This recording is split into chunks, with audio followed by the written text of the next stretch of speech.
Shanks has suddenly invaded Elbaph, but certain details in this chapter might confirm that this is actually not Shanks, but his evil celestial dragon twin. There's also the matter of the mysterious girl Mosa that Loki is friends with, the history of Elbaph we get from the Walrus School, and many other linguistic Japanese details that you may have missed in this chapter of One Piece. On the cover this time we get a color spread of all the Straw Hats riding atop a giant Frankie robot. Though it may appear like a random choice, this cover does in fact carry a very significant message, which is the graduation of Kazuki from the voice of Frankie in the One Piece anime. As you've likely heard, due to his old age, Kazuki has decided to retire from voicing Frankie during all these years of the One Piece anime, and so Oda offered this cover as a tribute to his graduation. Fitting is the message on his shoulder of "We are eternal," paying tribute to the idea that even if Kazuki may retire and one day leave us even altogether, his voice will forever live on within the anime of One Piece. As a neat detail too, Robin sports her Elbaph haircut as well for consistency. Starting the chapter, Luffy thanks Saul for everything he did to Robin, but does so in an incredibly overly polite and weird way, sounding totally unlike him. The way he is speaking is similar to that of a Yakuza, or a dialect spoken by some characters, like Fujitora for example, and the way he sounds makes him come off like a Yakuza thanking someone else for helping out their son. It is also fairly similar to how Jinbe has expressed himself at some points, having done the exact same hand gesture when he returned to the Straw Hats at Wano, which is fitting as it is Jinbe who calls out Luffy here, but at the same time it's also possible that he may have gotten it from the Yakuza of Wano such as Hyogoro, and is just trying to imitate them. Saul then mentions the fact that Robin has finally found a crew of friends she can trust, which of course in Japanese here is the word nakama, with Saul telling Robin that one day she would definitely find nakama that would care for her and protect her. No matter how long it took, she has finally found them, which is a positive reminder that no matter how alone you are, it is never too late to find true friends. Saul continues to offer his thanks to Luffy and the crew, and you can spot in the background both Bonnie and Lilith hanging on the edge of the ship. Speaking of the latter, she comes down to Saul and reintroduces herself as Vegapunk. Saul is confused, asking, "Why did you become a woman?" But Lilith just replies with an expression that basically just means, "Why not?" She also explains that she has brought a package from Egghead. As you might remember, during the crisis of Egghead, particularly in chapter 1093 among others, Vegapunk Stella asked Jinbe to bring a certain piece of luggage onto the Sunny. This luggage now turns out to be, as Lilith explains, a clone replica of Stella's body, as a way to restore the original Vegapunk. The Sun may cry foul at yet another fake death. We don't yet know if this body would actually hold the memories and will of the original Vegapunk body, and instead may actually be inhabitable by other satellites, or perhaps be its own distinct cloned aspect, as the way it's presented does make it seem that the original body and will did die, but the aspects in the brain lived on. Then again, this is Oda, so let's not count anything off the table. Interestingly though, she seems to claim that this is the Vegapunk body that came to Elbaph 20 years ago in order to avoid suspicion from the government. Lilith thus decides to remain at Elbaph, a safe place where she can be protected from the clutches of the government, and build a new laboratory here, where eventually she'll be able to get this other Stella body out when she has the technology for it, making Elbaph the spot where she gets down, despite the cries of Lilith for Nakama from some fans. Responding to this, Bonnie asks her if she can also make her dad well, which is a very vague childlike term, so it's hard to say what that will involve, but it's possible that Vegapunk might find a way to take Kuma's will and actually restore it in some form of clone body that he is actually able to move, thus being able to bring back his will. Though his will was killed, his body is technically still biologically alive, so it's possible he may have somehow survived through his Buccaneer powers and thus might ultimately come back, for the better or the worse depending on who you ask. This may however also suggest that Bonnie and Kuma might stay at Elbaph with Vegapunk until Kuma can be fully restored. The woman who warned about Saul having collapsed is probably given a name. Saul first mentions her earlier in the chapter, but she's then fully introduced as Anje, pronounced as Anje, who is a librarian at the Owl Library and assistant to Saul. Her name might be derived from the Nordic mythical figure of Angel, the ancestor of the people whose land would later be called England, or literally Angeland, after them. Her speech pattern is very well behaved, as it is evident from her body language as well. We're introduced to yet another stunning location, being the school that was mentioned to to be under the library, the Seiyuchi no Gakko, translating to the Walrus School, as evident by the walrus figurehead with a graduate's hat on top of it. It is composed by several round structures, some of them being held aloft, all built atop a branch of the Adam tree. A small fence or dam seems to operate as either a confine or as a dam to keep the water in place from fully spilling, thus creating this lake, and several swings are hanged at different points of the school for the children to play around in, a total of 5 or 6 in fact. Girth and Anje decide to show the likes of Luffy, Usopp, and Zoro around the Walrus School, while Saul takes Robin, Nami, and Chopper to the Owl Library, though oddly enough Nami isn't seen later. Brook comments that it's nostalgic going back to school, which is obviously funny since of course for him it must have been like 70 to 80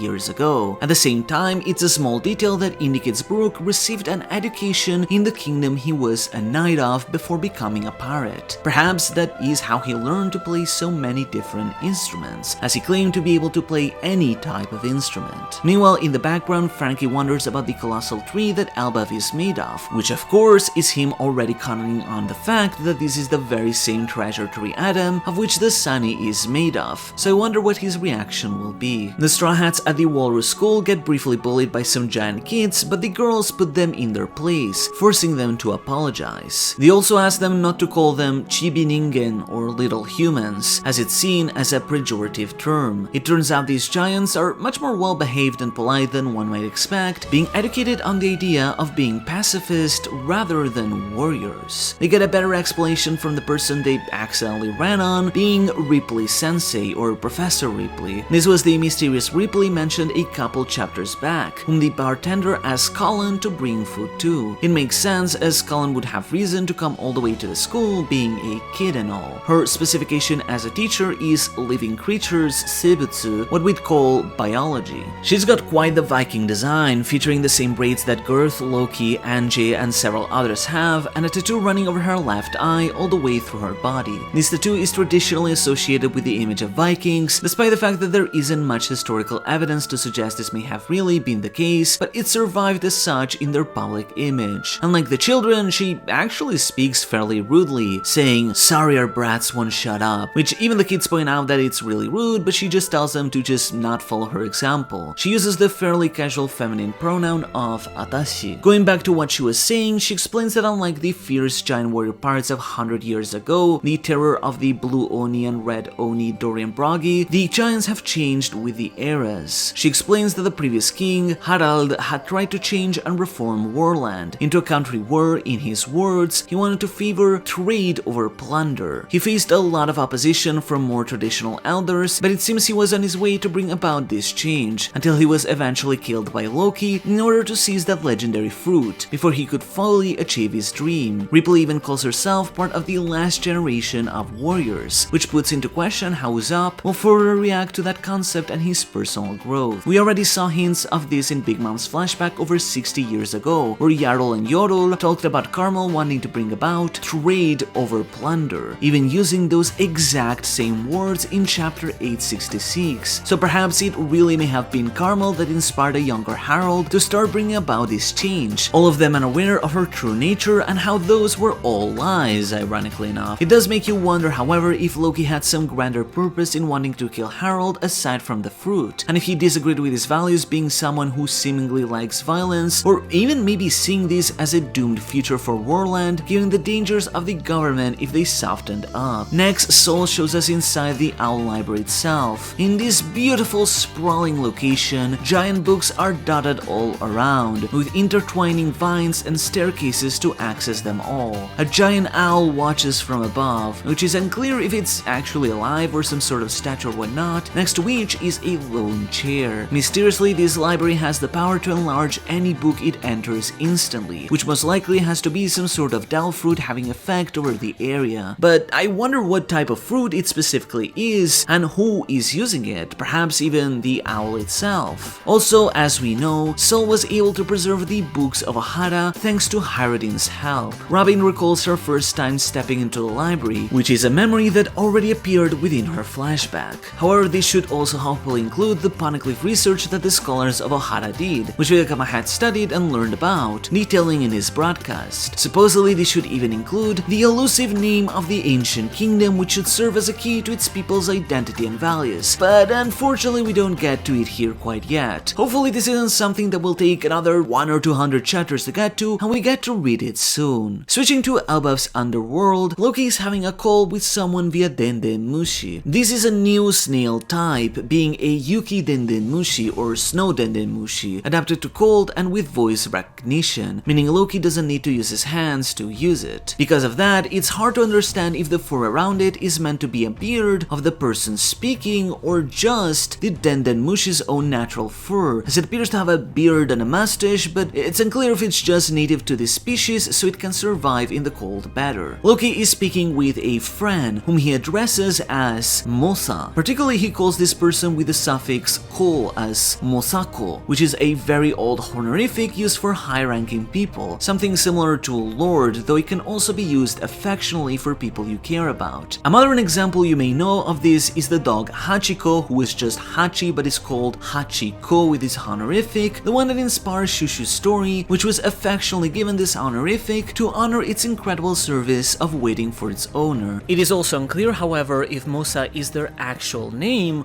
or it is just a nickname, particularly as in Japanese, Mosa can also technically mean something that is hairy, perhaps attributing to the beard that we see on the Denden Mushi. It is odd, however, to hear that Loki addresses someone like this. Their identity, or gender for that matter, is fairly vague, particularly as they speak extremely politely. They seem to have, however, a very delicate voice, such as saying, "Oh, please don't raise your voice," when that would sound more female, but maybe it could also potentially be a more delicate sounding man. However, the Denden Mushi seems to have long eyelashes, once again suggesting that this could likely be a female. Loki seems to be quite close with them, so maybe it's even someone Loki has fallen again after all this time, after having gotten over Lola. After all, despite how delicate this sound, they believe that Loki is someone who is kinda deep down, potentially twisting the idea that he is some evil villain around, and that he actually ends up becoming an ally during the arc. Obviously, he's still quite the violent and brute type, as he still offered to massacre all the people that were attacking Mosa, and even earlier mentioned wanting to kill Luffy. Now, he does seem to have friends with both the animals of the mountains and Mosa personally. Mosa appears to have gone through some traumatic event, but the details of it are all completely vague at the moment. Particularly even more odd, as Loki and Mosa don't seem to have ever even met each other, making a wonder if Mosa is even from Elbaph to begin with and how they will tie into the story. Back to the West Village, as the giants prepare for the party, suddenly a massive black bolt falls upon the royal castle. A bolt that we should all be quite familiar with, as it is one we saw at Egghead. We see a large chamber within the palace, what appears to be the throne room given the giant throne. Oddly enough, it seems to be in damage and disrepair, though likely not by this bolt, but rather the conflict between Loki and Harold. Not having been used since then, it makes sense this room has sort of fallen into abandon. From the flash, however, appears a demonic circle, the exact same from which the Gorsei spawned, including the bizarre script written around the circle. The only difference is that the Gorsei circles had a number on each of the star edges from 1 to 5, starting from Jupiter all the way to Saturn.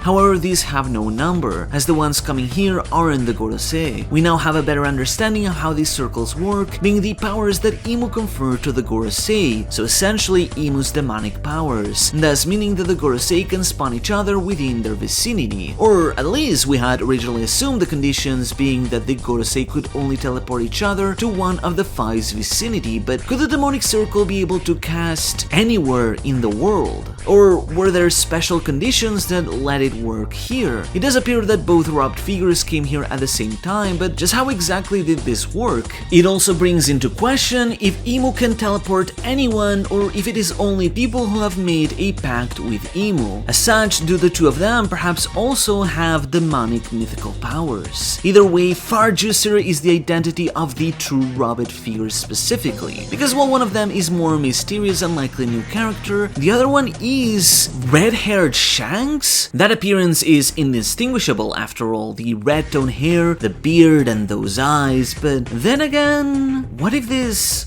wasn't Shanks? We had a similar case of a figure appearing exactly like this, and it was during the leveling in chapter 907 where Shanks appeared in front of the Gorosei, or at least that's what it looked like at first. As a result of this interaction, Shanks had to bear years of mocking and harassment for being a rat, with all the memes that even I've gladly taken part on, but perhaps our man was unjustly accused and framed by someone else, an evil doppelganger. Your Honor, I present my case. In reality, this figure was never called Shanks, so we are simply assuming from appearance that the one in chapter 907 was Shanks. Furthermore, said figure was only seen from a side profile on the right side of their face, not showing the Blackbeard scar that would indeed be unique to Shanks. At the same time, this figure was fully covered in a cloak, also not showing what would be an otherwise styling cut left arm. The same thing is valid here. We cannot see the left side of their face, and the cloak fully covers his arms as well, which is definitely intentional here. His speech pattern too, although incredibly brief, was also quite more polite in that chapter. The Gorosei told this man that a man of his standing shouldn't be involved in politics, which many assume to be because he's Shanks, the pirate emperor. But what if they were referring to him being of a different standing? Not a pirate, but just someone within the hierarchy of Marijois who isn't usually involved in politics, such as a knight. Let's get straight into it. For a while now, a theory has proliferated that Shanks does in fact have an evil twin. At first thought, this theory sounded absurd, but over time, it's just made more and more sense. When Dragon showed the silhouette of the God Knights, one of them looked a lot like Shanks. There's also all the things with these weird Shanks that we mentioned earlier, emphasized once again in this chapter. And there's also the silhouette at the end of Vegapunk's speech, bearing a sword similar to Shanks' griffin. Even crazier is that in a 2019 interview with Fishers that I personally translated, Oda was asked about a very old fan theory of what if there are two Shanks, and Oda declined to answer. And we have to think of the background as well. Shanks was originally a member of the Figureland family, being related in some form to Saint Figureland Garling. However, during God Valley, he accidentally ended on the Oro Jackson, and was thus raised by his adoptive father Gold Roger, which, weirdly enough, makes him Ace's stepbrother, but let's not get into that kind of worms. So if that's the case, there's the possibility that there was another twin Shanks who did remain a celestial dragon of the Figureland family, and thus decided to follow the path of becoming a god knight, making everything fit together. A knight like him should have no place in politics, for he is only a knight, but still wanted to warn about a certain pirate he had his eye on, and a member of the God Knights could be summoned by Emu to do his bidding as a Templar. The girl too that we see that he is summoned with, or at least we are assuming from her incredibly feminine eye, is likely a God Knight as well. We can't really recognize her face, but she appears to be wearing a bandage over her mouth and nose, as well as some form of armor in front of it or some outfit. On the side of her head, beneath the robe, she appears to wear a slanted cap, which is hard to see, but you can see it's slightly glossy, so it seems to be some form of police hat or something similar to that. She's likely to be a new character, honestly, but weirdly enough, is it just me or does she slightly resemble Lilith? It's also possible that she might even be one of the children of the God Knights we saw during God Valley's genocide tournament, much like how we saw Garling, and she might even give us the name of a new celestial dragon family of the remain unnamed 10 if we are lucky enough. I also wonder if the God Knight wearing a moose skull in any way is related to Elbaph, which is why Road wore a similar skull too, or if it was just Oda playfully teasing us the possible arrival of the God Knights in the future. But what's even crazier is that with this context, the pirate that this Shanks wanted to talk about maybe could have actually been the actual Shanks. And this may even be the first time that Luffy meets with Shanks, except it's not him, but his evil twin brother. No matter how you think about it, it just doesn't make sense for Shanks to be the one being summoned here for Emu, especially when he could easily just roll into Elbaph as an ally and secretly betray the giants. There's no need for him to spawn like this, so it feels almost certain that this is indeed a different person, meaning that Shanks does indeed have some form of evil twin or doppelganger, meaning that, at last, Shanks has beaten the rat allegations.